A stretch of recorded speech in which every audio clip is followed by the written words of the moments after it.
So, network governance, collaborative governance, or you have other models of governance as well, digital governance or e-governance. And in general, good governance. Governance is common. Governance is common. Government in action is governance. And governance involves a specific process or methodology which are followed by institutions of the government so as to exercise their authority and to discharge the required responsibilities or to cater to the needs of society, the providing goods and services, working for welfare, development, and security. Our ultimate objective is welfare, development, and security. In furtherance of this objective, we keep experimenting with one or other models of governance. And when we talk about models of governance, there are a lot many things that come within the bounds of it. You have same political leadership, you have administrative leadership, you have many institutions, agencies. But what is the most appropriate equation of relationship? How to work together? It sounds simple, working together, but there can be different patterns, there can be different ways in which we can work together and we can harness the potential of each other or one another in the best possible manner with list of friction, list of conflict, and list investment in terms of time, money, energy. So it means it is just not enough to accomplish the goals, purpose, and objective.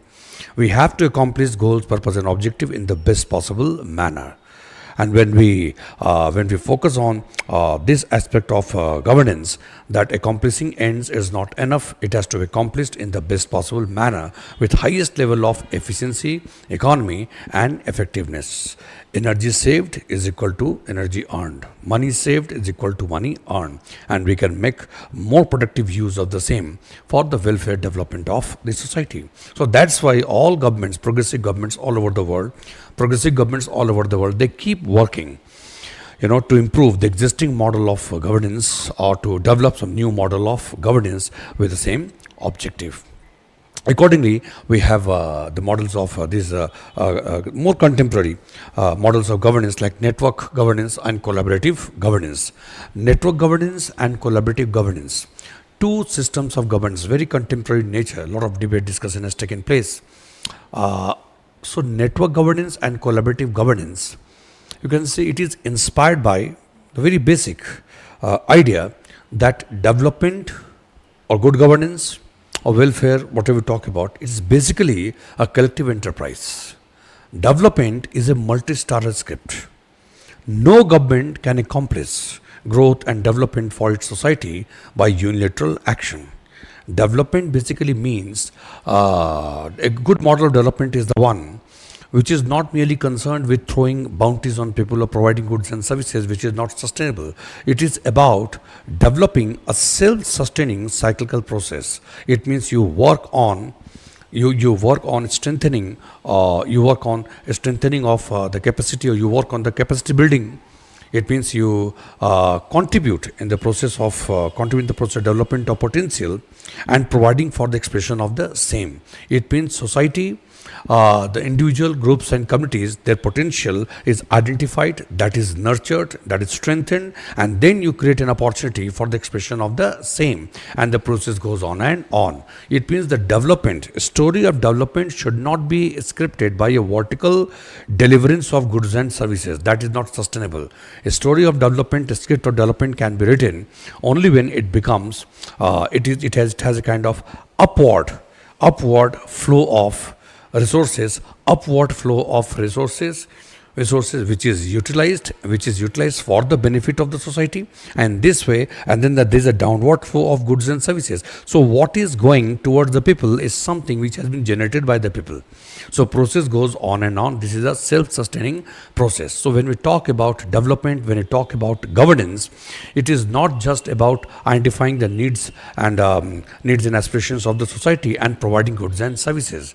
It is about developing a model wherein the targeted beneficiaries, they participate and they contribute in the process of generation of resources, which is utilized, which is steered by the government, which is utilized or which is distributed by the government among the people. So it means people, they write the story of a script of development and growth, and they are benefited, and the process goes on and on. So there is a participation of each and every individual, group, and community There is a participation, and then a huge production of goods and services, and then there is a deliverance of the same with an element of justice, distributive justice. In this way, a sustainable model of development can be developed. So when we talk about any model of development, it is basically about our ability to work on capacity building and then the creation of opportunity, and then rest of the things to a great extent fall in place. Point clear?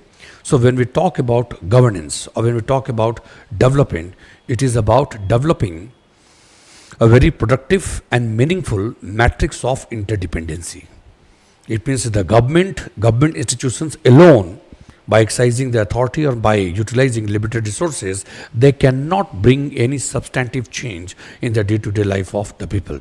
Because every institution has its own limitations, every individual has its own limitations, every group and community has a different set of limitations. But when they come together under some kind of well designed, prudently designed matrix of interdependency, productive interdependency, they compensate for the deficiency of one another, and then they succeed in accomplishing something which none of them could accomplish in individual capacity. That's why network and collaboration, all such things are required. इसको बहुत simple तरीके से भी आप समझ सकते हैं. Cooperation की जरूरत क्यों पड़ती है? So whenever you have to accomplish something big, something substantive in nature, so you know very well that by individual effort it is not possible. We have accomplished best of the things only by well organized and cooperative action. So why do we need cooperation? We need cooperation because individuals suffer from different kinds of biological or psychological, intellectual or physical limitations. We suffer from different set of limitations, which is a common thing.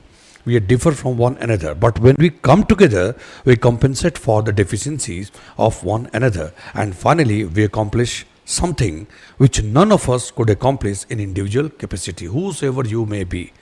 But you need to work with others, you need to work with the spirit of cooperation with others. Basically, all organizations, administration and the government we talk about revolves around this principle.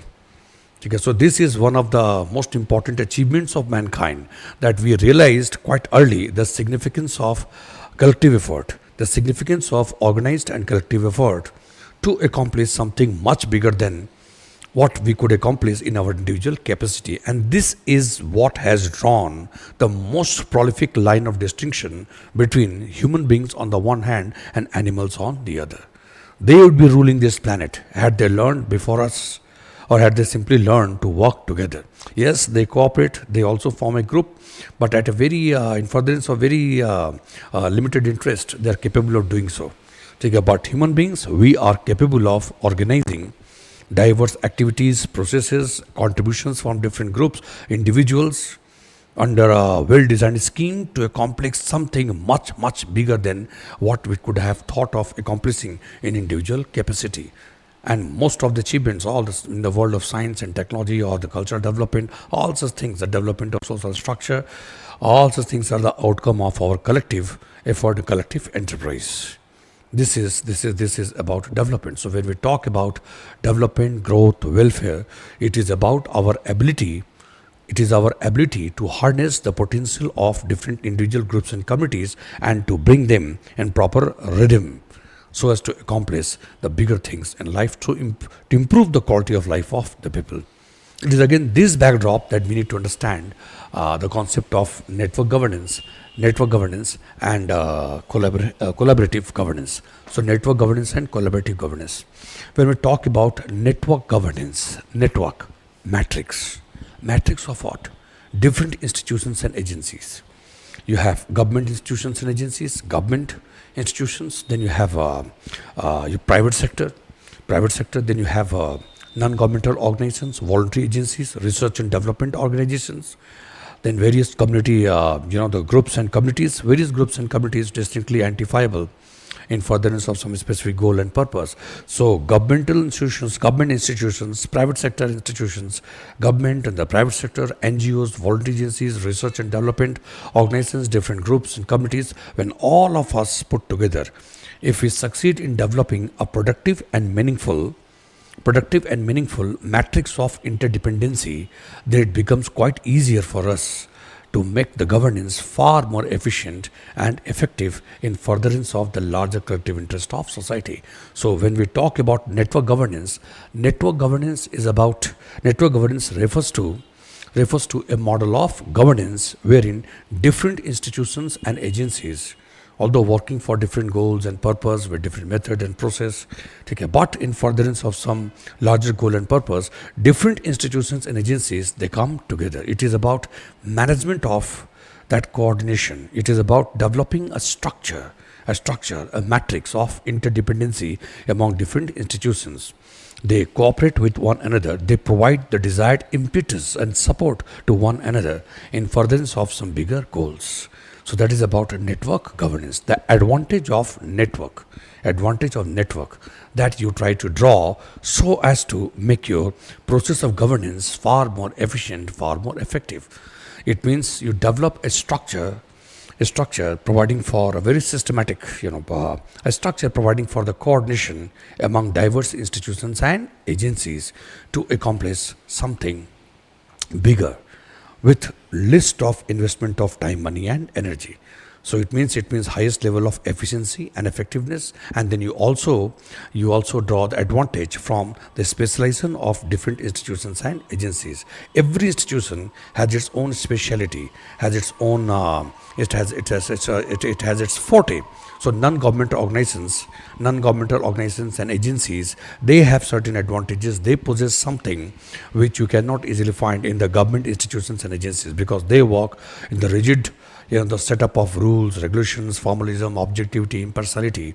So what works for your advantage, that also constitute very often certain limitations. And NGOs, voluntary agencies, and civil institutions, they are not so much shackled by very complicated rules, very complex set of rules and regulations and formalism. That's why they are capable of interacting with society with a totally different equation. So what they know and what the information knowledge which they possess, it may not always be available to the government.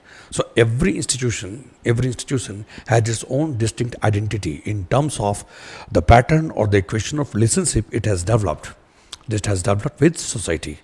So they have their own limitations and they have certain positive aspects of the same, that equation of relationship. So when they come together, they compensate for the deficiencies of one another.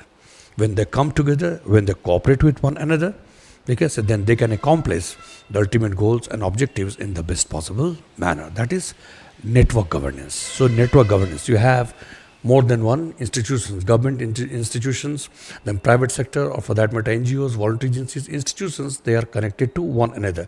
This is about network governance, is mainly about management of this structure of relationship.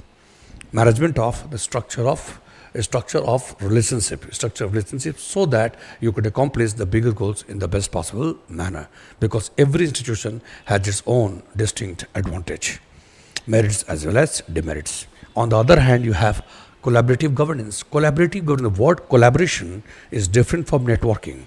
When we talk about network, the first idea that comes to your mind, that there is a matrix of interdependency. They connect to one another. They provide impetus and support to one another. It is not necessarily about working together towards a common goal. Different institutions, they have distinct setup of goals in network governance. But for limited purpose or defined purpose, they come together. But collaborative governance is a different thing. Collaborative governance is far more internal in nature, and it is more substantive in nature. Under collaborative governance, two or more institutions, agencies, they come together. This is not about just network. It's not about network that externally they are tangentially connected to one another, or they are providing one another kind of support or some kind of facilitation. No, collaborative governance is more internal, more substantive in nature. Here, two or more organizations come together. A structure is developed for their for their participation in the decision making process and implementation. For what? For a common goal. So unlike network governance, in collaborative governance, two or more institutions come together with a common goal. They share decision making process. In the decision making, they sit together, they take decision making as well as implementation. So in decision making and implementation, two or more organizations, they work together. They have a common goal. So you have shared decision making, structured participation. They develop a structure where there is participation of two or more players, two or more actors, and what in decision making and implementation. But in network governance, you have a management of structure, matrix of interdependency. But it is not like all the participants they sit together for decision making and implementation. Here, the different institutions and agencies they play their desired role, or they provide the impetus and the support. But decision making and implementation is something where all of them may not be contributing. They have a limited role. Difference is they connect to one another and they provide one other kind of support to each other, and final goal is accomplished. But in collaborative governance, two or more institutions they work together. They share the values and principles. They identify the common goals which has to be accomplished, and they take decision collectively. So it is more internal and substantive in nature, collaborative governance. So network governance and collaborative governance. One more thing that you need to understand. Network governance is a kind of multilateral, very vast, complex kind of arrangement. You have tens of or hundreds of organizations. There can be network of different organizations, institutions. They are connected to one another. But collaboration is not something that takes place on that extended platform. So collaboration takes place among a few organizations. Few organizations, they have a common interest, they have a common goal. They think that if they work together, they can complement one another. They have advantages in different areas, but the goal is common. When they come together, they complement one another and they accomplish something much bigger with high level of efficiency, effectiveness compared to what they could have done alone. So in collaboration, you don't have very extended participation. There is a structure that provides for participation from two or more or few organizations, institutions. They sit together and they take the decision. They take decision collectively because they have a common goal. So this is the difference between network governance and collaborative governance. You have large number of partners here, large number of stakeholders, or better to say participants or actors. You have tens of hundreds of actors connected to one another, and here you have very limited number of members, two or more, limited number of participants. The stakeholders they come together and they decide the things collectively. So you have network governance and collaborative governance. So network governance, what are the features of network governance? Decentralized structure, interconnected actors, focus on relationship, flexibility and adaptability. Quite simple. Network governance, there is an organization has a vast network with other institutions and agencies. Obviously, this is a decentralized structure. A centralized structure is the one wherein decision-making authority is concentrated at one place. In network governance, for different subject matters, different organizations specializing in that area, they take decision. So it is necessarily a decentralized structure. You have different positions or different places of decision making. So when we talk about the word decentralization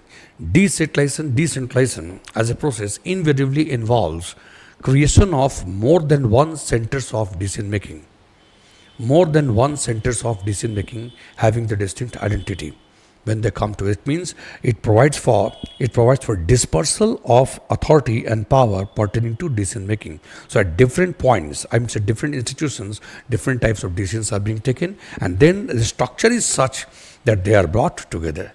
They are taking decisions, but ultimate decision is taken by the headquarters, the central organization. They are working in connection with one another. Point clear? So you have decentralized structure. Decision-making authority is dispersed along vertical and horizontal line. Generally, it is horizontal in this context. Government organizations or private sector organizations or NGOs, volunteers, they cannot be organized in a hierarchical setup. Obviously, the structure is horizontal. So government agencies, they are surrounded by different institutions and agencies, private sector, NGOs, volunteer agencies, community group, different kind of groups, communities, different kinds of organizations. All of them are working in cooperation with one another. They have limited role and purpose, well designed. Accordingly, they contribute. But there is nothing like all the participants, all actors sitting together for decision making and implementation. Point is clear? This is network governance. So first is decentralized structure. Second thing is interconnected actors. Decentralized structure, you have more than one centers of decision making and they are interconnected. Because if they are not interconnected, that rhythmic performance will not be possible. They are interconnected so that duplication of effort could be avoided. Conflict or friction can be avoided. Resources can be saved. Resources can be utilized more effectively. So you have decentralized structure and decision making will be very fast. Because if you have a decentralized structure, it means you have created more than one centers of decision making. On different centers, decision will be taken by different actors as and when situation arises. Honestly, it's not like everything will be sent to the headquarter when approval comes, and then so when you have more than one institutions, more than one positions of decision making, it enhances your level of efficiency, effectiveness. Further, it also provides for the expression of diverse set of talent for decision making. Okay, then you have interconnected actors that is clearly visible, and then focus on relationship. In network governance, the focus is on relationship, formal as well as informal relationship. It is through this formal and informal relationship that necessary information, resources, all such things are shared, so that this interdependency becomes very effective and very much productive. Okay, your potential is provided for. It means one actor provides for the expression of fuller potential of others and also gets support from other actors for the expression of one's potential. In this way, in totality, you accomplish the things in the best possible manner. Fantastic things, very the bigger goals and objectives can be easily accomplished in this way. And then you have flexibility and adaptability. So in this network, in network governance, you have different institutions, agencies interconnected with one another, but don't forget one of the fundamental principles of life, that nothing remains static. Everything is constantly evolving, constantly changing. So therefore, institutions also keep changing from time to time. So therefore, in the network governance, different players, different partners or NGOs or private sector organizations, government agencies, all of them have their own equation of relationship with the society. So all of them are constantly evolving, but it is not necessary that all institutions will evolve with the same pace and in the same manner, in the same direction. So they are evolving. There is some kind of settlement, some kind of understanding. Because some kind of understanding is there, where to cooperate and how to cooperate, but still their distinct identity, all of them hold their distinct institutional identity and they have distinct goals. Subject to this common goal purpose that they want to accomplish or they want to contribute for that. So different organizations are evolving and they have different equation of relationship. So therefore organizations need to adapt themselves so as to survive and to grow. So this is also one of the important features of network governance, flexibility and adaptability. Different institutions, agencies work together, all actors are interconnected, but from time to time they need to adjust the equation of relationship. Why? Because all of them are evolving and changing and they need to adapt themselves to the changing environmental conditions around. So this is the network governance. If they lack ability to adapt themselves to the given situation, that there will be friction and conflict and that network will be destroyed. That network will not be sustainable. That network governance is possible only when institutions are dynamic. If one and few institutions are not dynamic, they will become a liability. Why? Because if they tend to follow the same equation of relationship with others and others are constantly evolving and changing, so there will be some kind of friction. So they need to adapt themselves, they need to change themselves as per the requirement of the environmental conditions, and that keeps the network governance stable and efficient. Point clear? 5-10 लोग चैन बना करके 15 लोग समुद्र में चले गए, समुद्र की लहरें बहुत ही ताकतवर हैं, जोरदार हैं, अकेले जाएंगे तो कहीं बह जाएंगे, तो ऐसे लोग चैन बनाते हैं. तो चैन वो तभी तक रहेगा जब तक हर किसी में ये एबिलिटी है कि वो उसके हिसाब से, लहरों के हिसाब से अपने आप को वो चेंज करे, अडेप्ट करे. मतलब ऐसा नहीं कि चैन में 2-3 लोग ऐसे हैं कि अपने आप को पूरा छोड़ दिए कि मुझे आप ही बचाना, तो वो खुद भी गिरेंगे और साथ साथ बाकी लोगों को भी गिराएंगे. वो चैन 10 से 15 लोगों का समुद्र में तभी ठहर सकता है, वो खेल कूद कर सकते हैं जब वो सब लोग जो हैं वो कहीं ना कहीं एडजस्ट करना जानते हैं, उनके बीच में एक रिदम है. So same is the case with network governance. So you have decentralized structure, interconnected actors, the focus on relationship and then adaptability and flexibility. Clear? So this is your network governance, and then you have collaborative governance. Collaborative governance, as I told you, that collaborative governance is far more internal and more substantive in nature. You develop a structure which provides for participation from two or more members towards what? Towards the accomplishment of a common goal. It involves collective decision making, collective implementation of such decision. So it is far more internal in nature. So collaborative governance, as it in the process of involving multiple stakeholders, but generally you don't have too many stakeholders here compared to network governance. Here you can have tens and hundreds of the actors will be there in network governance, but in collaboration you have two or more members. Too many persons generally you will not find in collaboration. You have 10 organizations, 15 organizations. So the process of involving multiple stakeholders in decision making and implementation to achieve collective goals. You have a common goal, and for the accomplishment of a common goal, two or more organizations, they collaborate with one another. Their experience, their technology, their resources, human capital, financial capital, depending on the level of collaboration, they work together. Why? Because they have explored the possibilities of complementing each other. They have explored the possibilities of complement. They have identified the complementarities between the two. That yes, I will be benefited by you, you will be benefited by us, because in togetherness we diffuse the deficiency of one another, and what we are going to achieve finally will be much more than what we are achieving individually right now.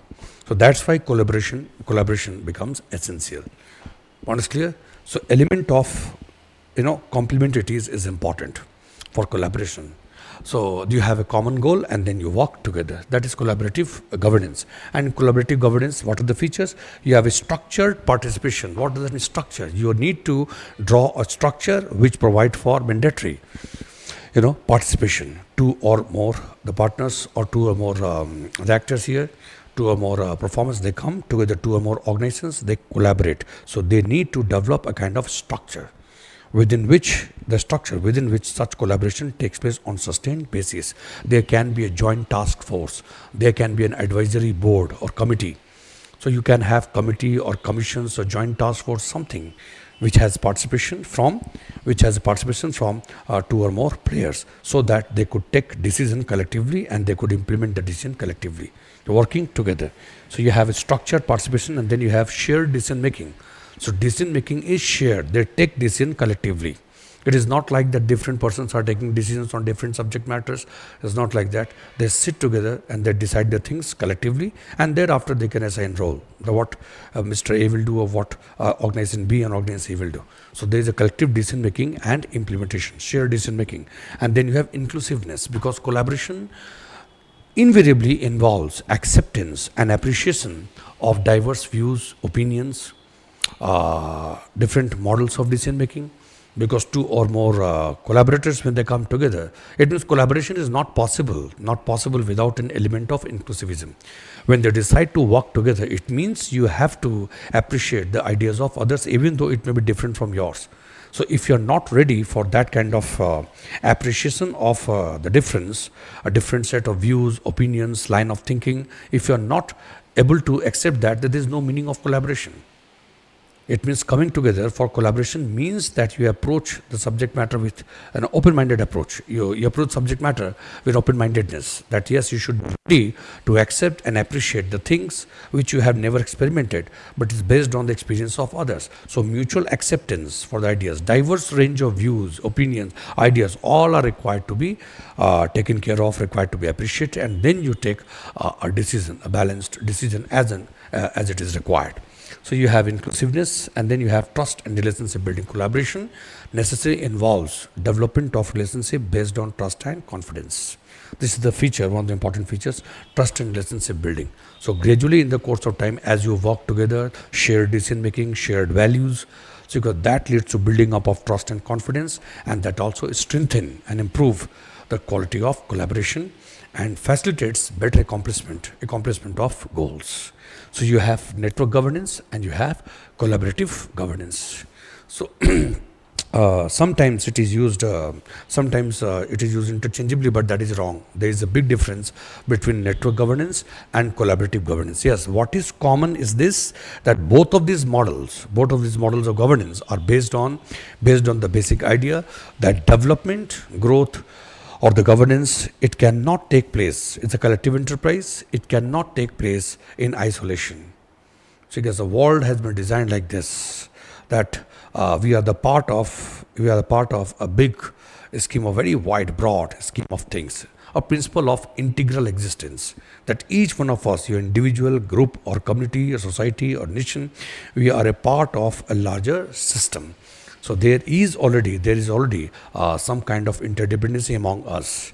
Okay, but if you want that interdependency to be harnessed more specifically towards the accomplishment of goals, then you work together, and then you you develop some kind of structure. You decide method and procedure. You go for the same. Entire world can be world's functioning of the universe can be understood in the light of the principle of integral existence. So we accept that the growth and development is however powerful you may be as a country, as a society, or as an individual, a group or community. There's a limit beyond which you cannot grow unless you become a part of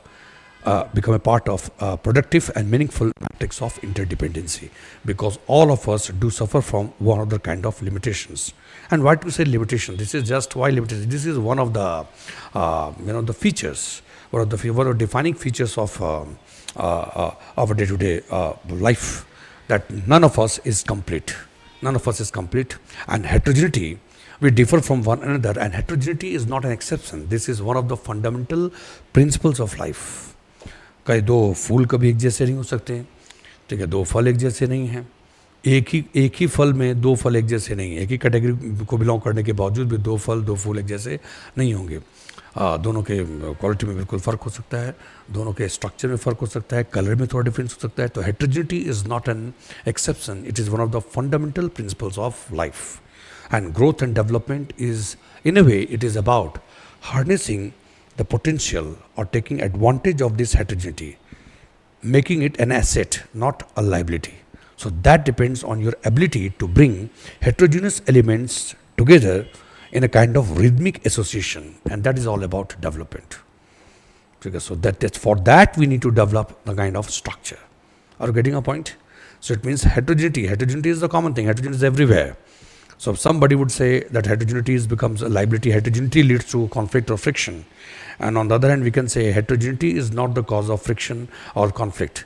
Good that we differ from one another. Good that we have a specialization in different fields and activities. That's why there is a possibility of accomplishing something much bigger than what any one of us can achieve in individual capacity. So heterogeneity is liability for those who do not know the ways or do not have the ways and means to harness the potential of heterogeneity.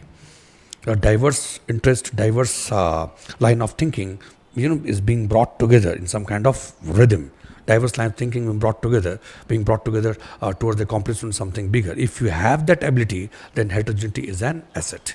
So network governance or collaborative governance basically revolves around this idea that growth and development invariably demands exploration of complementarities between individuals, groups, communities, and nation, and then developing a structure for sustained participation, the collective and concerted effort towards the accomplishment of bigger things. It is again this backdrop that you can understand and you can appreciate the concept of network governance and collaborative governance. Collaborative governance, you see the different the stakeholders, they come together, decision making and decision implementation. They work together. They collectively decide the things and they implement the things. Network governance is not like that. Decision making, implementation may take place here, but in the course of decision making and implementation, you get one other kind of support or facilitation from different organizations which are the part of an extended network. You manage this network, that is network governance. It's the management of this structure of relationship. You maintain this relationship and then you harness the potential of this relationship. So decision making is not like all the players will come for decision making and implementation. This is the difference between the two. I hope the point is clear. And the final note, I think it is here. This one is network governance and collaborative governance. The difference in terms of focus, in terms of structure, in terms of application. So this is your network governance and this is collaborative governance. Network governance focus is always on the structure of relationship, a structure of relationship, a structure that facilitate interconnection among different actors to accomplish bigger things. And collaborative governance, the focus is always on the process and mechanism for collective participation in decision making and implementation. Process of involving stakeholders in decision making and implementation. And then you have a structure. The focus is overall structure of relationship and interaction among actors. I have discussed all such points. So network governance, the focus is more on structure. What kind of structure? Structure of relationship among whom? All the actors. Okay? And interaction among the actors. And here again, your collaborative governance is about processes and mechanism. Here the focus is less on rigidity of the structure. Focus is more on that process and mechanism, how to bring them together for sustained and collective decision making and implementation. This is collaborative governance. And then you have application. Network governance, mainly used to describe broad system of interconnection. Network governance, broad system of interconnection. Different actors interconnected to one another, they become a system.